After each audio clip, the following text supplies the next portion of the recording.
verdadero y necesario de manera urgente foro. Es muy importante que se lleven a cabo este tipo de actividades donde se exponen principalmente las principales razones de las personas que son doctas en estas materias. Primero quisiera empezar mi ponencia en relación con la conservación. La conservación, sin lugar a dudas, tiene un gravísimo problema en nuestra sociedad, y es que no podemos quitarnos el lastre histórico del origen de la conservación, el cual pues tiene una imagen de que nace con la pretensión de que personas ricas y poderosas capturen o mantengan en cautiverio vida silvestre para únicamente asueto o contemplación. Desafortunadamente, esta imagen que se tiene equívoca de la conservación, que pues obedece a su contexto histórico, tiene un problema para empalmarse con lo que es la realidad de las posibilidades sociales. Es decir, cuando las necesidades inmediatas de la población humana son situaciones como el ciclo de la pobreza, la justicia social, a veces la gente entiende como algo que no es urgente el tema de la conservación, y nuestra obligación es evidenciar todo lo contrario. La conservación es un tema transversal de justicia social, del ciclo de la pobreza, incluso de las políticas alimentarias. La conservación es la preservación, defensa y protección de los espacios físicos, es decir, de los hábitats, así como de sus poblaciones. Estamos hablando que estos espacios físicos pues atienden, por ejemplo, a lo que son los suelos donde se llevan a cabo fenómenos de la permeabilidad, es decir, donde se recargan, se captan los recursos hidrológicos, hídricos y acuíferos. Son lugares donde se lleva a cabo el origen del ciclo del carbono. Son lugares donde se origina la producción de oxígeno. Son sitios, son fenómenos donde se origina el brote de las cadenas tróficas. Es decir, son elementos de los cuales sine qua non, es decir, no podemos prescindir y ni siquiera sería viable la existencia. Así de importante es el tema de la conservación.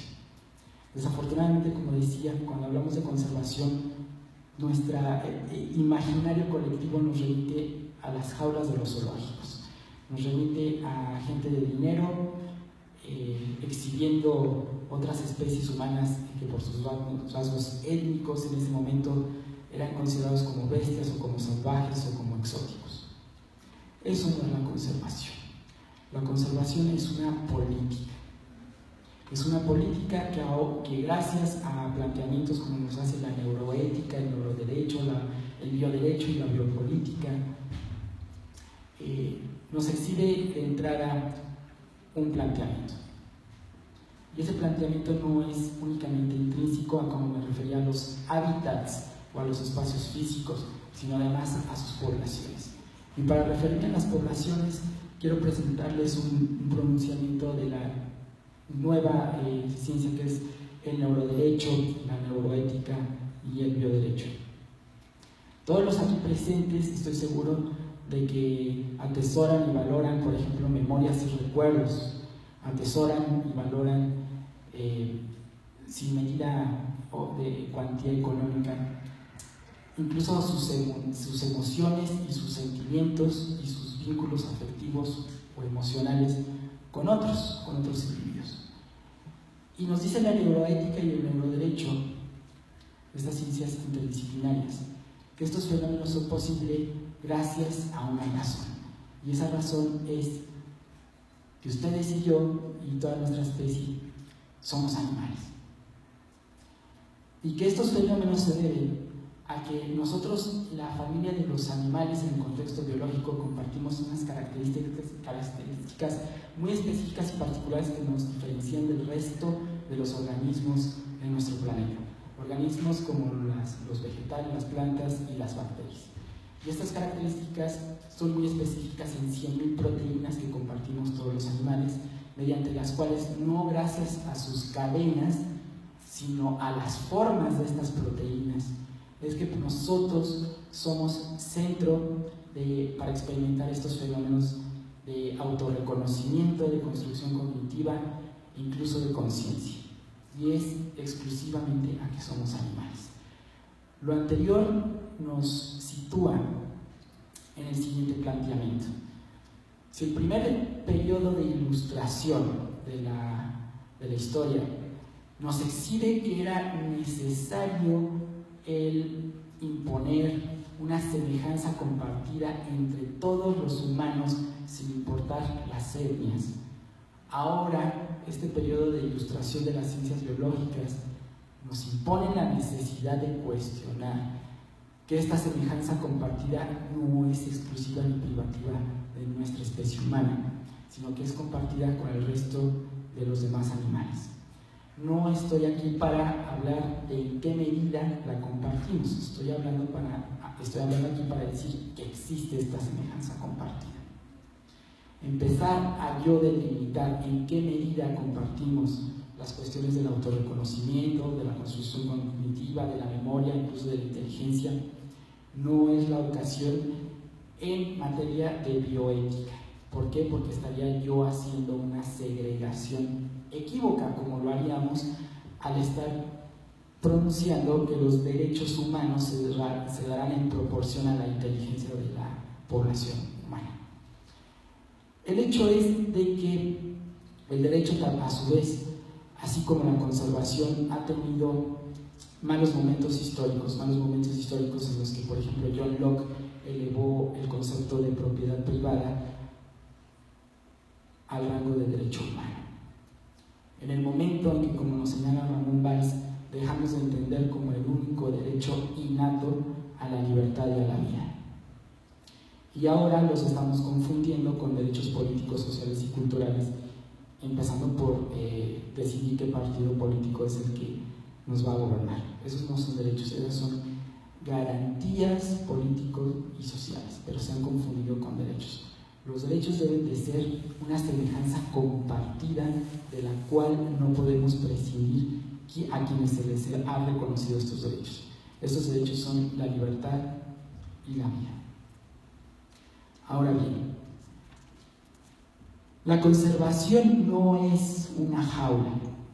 De hecho, nos dice el Convenio de Diversidad Biológica que no existe conservación que no sea la que se realice in situ, es decir, en el hábitat natural de la vida silvestre que se quiera proteger. Y esto es, si un animal pierde su hábitat, se entiende por extinto. ¿Por qué? Porque pierde su papel en la diversidad biológica, pierde su papel biodiversitario. Lo podemos ver con el caso del lobo mexicano. El lobo mexicano, gracias a bancos de gametos, se pudo reproducir el cautiverio y se ha intentado reintroducirlo a su hábitat. Cuando se ha reintroducido a su hábitat, se encuentra el lobo mexicano con que ha sido invadido por agricultores y por urbanización. Y la tasa de mortalidad a raíz de envenenamiento o incluso por arma de fuego es elevadísima, la cual nos permite decir que el lobo mexicano sigue extinto, principalmente porque no pudimos preservar su hábitat. La misma situación prevalece en este momento con la vaquita marina. Si el gobierno mexicano, cuando recibió esta administración pública federal en 2012, se tenía un conteo de aproximado de entre 300 y 400 especímenes de vaquita marina, ahora solamente tenemos cerca de 15 u 11. Y esto fue porque el gobierno mexicano no ha podido entender hasta este momento que si no se emplean acciones interinstitucionales entre la Procuraduría General de la República, la Marina, la Dirección General de Vida Silvestre y las sociedades civiles, será imposible será imposible el proteger el hábitat natural de estas especies que se encuentran invadidas por el crimen organizado, desafortunadamente. Esto nos evidencia una vez más lo que nos dice el Convenio de la Diversidad Biológica. Sin hábitat natural no hay especie animal. Es decir, sin su hábitat se deben considerar extintos. Por eso es que la conservación no significa jaulas ni rejas.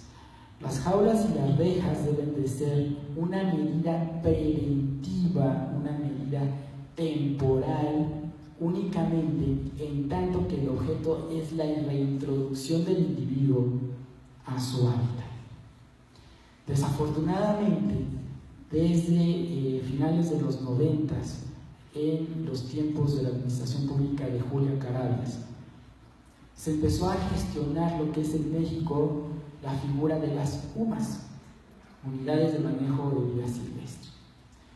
Y si nos vamos a la naturaleza jurídica de las UMAS, veremos que a través de un decreto presidencial del año del 97, por el cual se crea esta figura, nos dice que el objeto principal de la UMA es la de introducir la vida silvestre al mercado. Es decir, el objeto no es la conservación en primacía. La primacía de estas figuras es la obtención de rédito económico, de capital, de mercantilizar la vida silvestre. Estas políticas han hecho que tengamos una etapa de aceleración en materia de extinción de nuestras especies y de la desaparición de los hábitats naturales.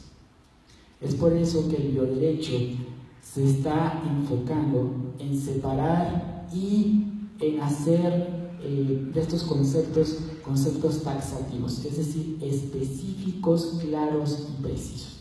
¿Qué conceptos? El aprovechamiento, el objeto científico y la conservación. Figuras, conceptos que no significan lo mismo, pero que los legisladores han hecho que nuestras leyes los contemplen con un mismo significado. Esto nos ha llevado a que el gobierno mexicano expida licencias a sus amigos inmobiliarios, a sus amigos políticos, los dueños de los delfinarios actualmente en México, a darles y otorgarles licencias para la gestión administrativa de estos negocios. Evidentemente los delfinarios no tienen un carácter científico, evidentemente los delfinarios son establecimientos mercantiles, son empresas privadas de lucro, no son centros de conservación.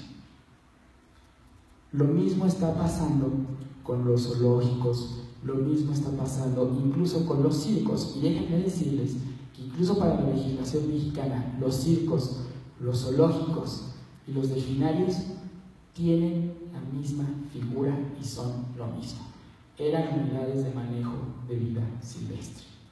Díganme ustedes si un circo tiene un objeto científico, si un circo tiene un objetivo de conservación. Bueno, pues nuestros legisladores dicen y aseguran en nuestros textos legales, en nuestras normas, que así es.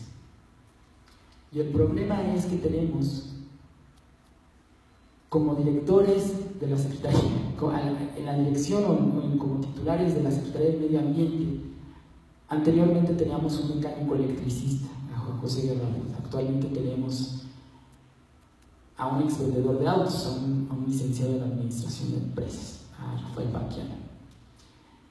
Y precisamente ayer tuvimos un conflicto con el Partido Verde y con su presidente en la Comisión de Medio Ambiente, Ávila Angli, quien ni siquiera conoce el dictamen que él elaboró y que él aprobó en su comisión respecto a la iniciativa de Jesús Esma en torno a los delfinarios.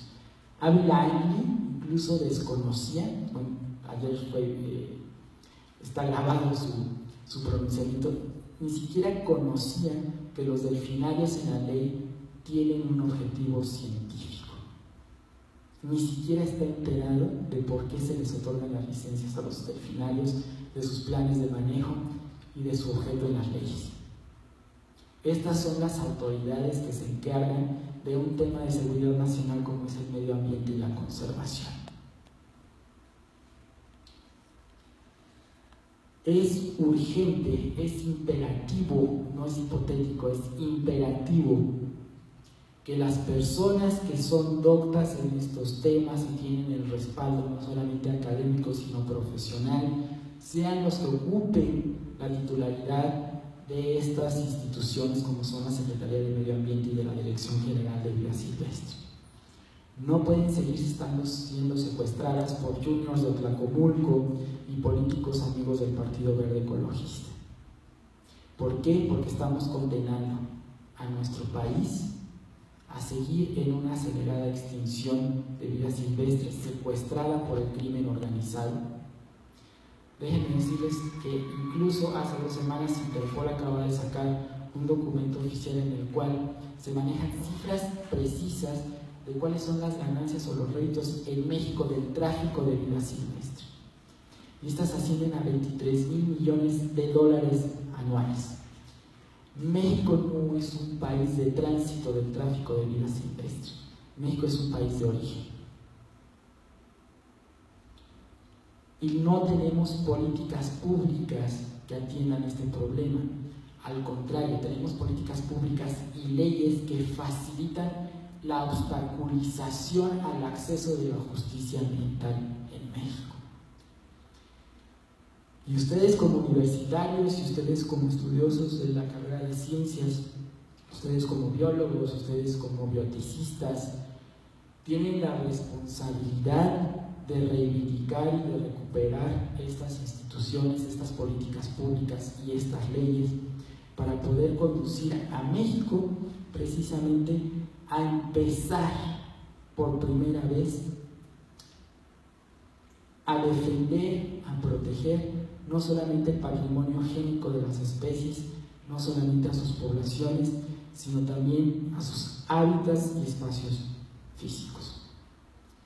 Acabamos de presentar una iniciativa en la Cámara de Diputados el día de ayer que se llama Delfines Libres, la cual es muy sencilla, es la modificación nada más a un artículo del Código Penal, el artículo 420. Y lo que estamos quitando era el obstáculo que había para hacer punibles las conductas que se realizan en los delfinarios. No estamos prohibiendo, como lo hace la iniciativa de Jesús Sesman, que yo no sé qué va a pasar cuando su jefe, Rafael Paquiano, se entere que el señor en su iniciativa está prohibiendo la reproducción en cautiverio de todos los mamíferos marinos. Rafael Paquiano acaba de decir que la única posibilidad de supervivencia de la vaquita marina va a ser la reproducción en cautiverio. Bueno, de ese tamaño es la responsabilidad del Partido Verde al presentar este tipo de iniciativas. Además de que la iniciativa del Partido Verde dice en su artículo 2 transitorio que los delfinarios podrán seguir operando tal cual lo están haciendo hasta que el último de los delfines cautivos muera. Es decir, estamos hablando de unos 25, 35 años. Nosotros, a diferencia de la propuesta del diputado Sesma, lo que estamos haciendo no es incidir en temas de conservación. Al contrario, nosotros lo que estamos pugnando es por defender la conservación de estas especies. Y lo que estamos haciendo es únicamente penalizar el lucro con estas especies. Razón que supuestamente ya estaría prohibida por normas oficiales mexicanas a través de una protección especial y una prohibición a su importación y exportación, así como la penalización del daño físico a estas especies. Sin embargo, una pequeña palabra en el 420, al final del 420, que decía que toda conducta especificada aquí iba a ser punible o castigada con cárcel ilícitamente. Es decir, si la autoridad ambiental expedía un permiso para capturas de delfines, aunque estuviera prohibido esta captura, sería lícito porque tienen el permiso. Lo que hicimos fue quitar la parte de ilícitamente para que ya no tenga excusas el impartidor de justicia al momento de imponer las sanciones en juzgados. Esa es nuestra iniciativa. Nuestra iniciativa es únicamente prohibir el lucro con mamíferos marinos. Por supuesto, yo personalmente, mi organización, siempre pugnaremos por enriquecer y por el reivindicar el concepto de conservación. Este es el caso de la iniciativa de delfines libres, pero también estamos muy interesados en replantear la política integral en materia de vida silvestre en el país, y principalmente reivindicar estos conceptos de conservación, aprovechamiento y objeto científico, que son muy diferentes e incluso a veces antagónicos. El aprovechamiento, a diferencia de lo que dice la doctora Julia Caraves, no puede ser binomio con la conservación. La conservación debe ser una responsabilidad del Estado, no una actividad de lucro. Con esto finalizo mi ponencia. Una felicitación a la doctora Paulina Rivero Weber, que me llena de nuevos bríos el que ella ascienda a ser la titular del Programa Universitario de Bioética, y de nueva cuenta una felicitación muy especial a Proyecto Grancino por este evento. Y mis últimos 5 minutos los quiero dejar con la doctora Heather Dawn Reilly, que ella es una eminencia internacional en materia de medicina veterinaria de mamíferos marinos y de primates, y es un video en el que está explicando por qué deben determinar los delfinarios y su apoyo a la iniciativa de Derechos Sin Fronteras.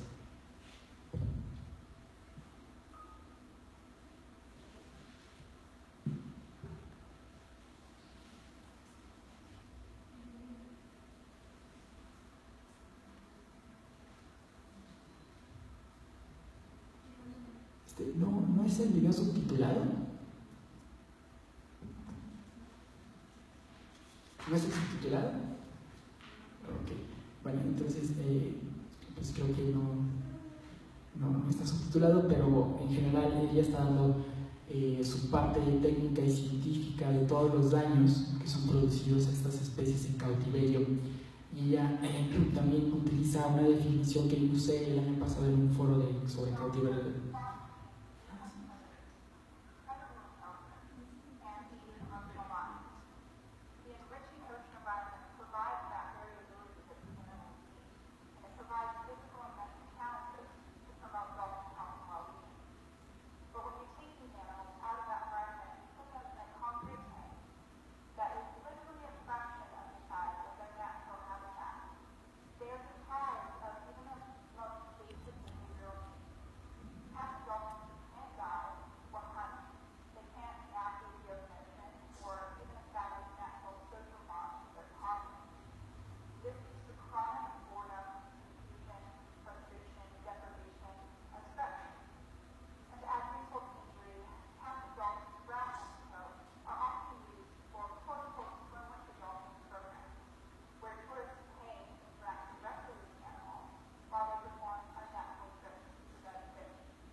Pues muchísimas gracias, es un placer y un privilegio haber estado con ustedes.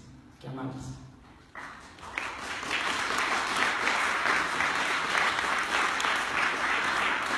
Si quieren nada más hacer una pregunta porque ya nos tenemos que salir.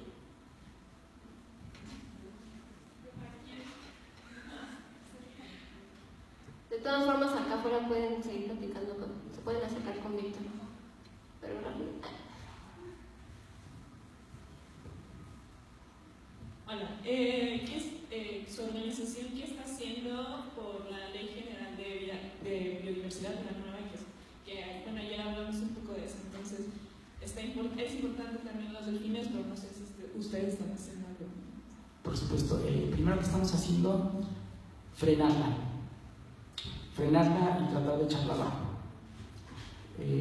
La ley de biodiversidad no es más que un copy-paste burdo, sin ninguna moral, sin ninguna vergüenza, de la Ley General de Vida Silvestre, y lo único que están haciendo es poner algunos parches a modo para lo que es la mercantilización brutal de la diversidad biológica en México. Tenemos que tomar en cuenta que el anterior secretario de Vida Silvestre, que está ligado y está sujeto a investigaciones judiciales, es el que está detrás de esta iniciativa. Entonces lo que mi organización está haciendo es frenarla y tratar de echarla abajo. Eso es lo que estamos haciendo. Y tratar de replantear lo que es la política integral de medio ambiente y de diversidad biológica para México. ¿Hay alguna plataforma en la que nosotros podamos participar Pues ahorita si quieren nos vemos, porque incluso el 19 hay un foro donde estará también el proyecto Gran Simio. Es un foro precisamente sobre el futuro de la diversidad biológica en México en Cámara de Diputados. Entonces con mucho gusto quedan sus órdenes aquí afuera. Gracias.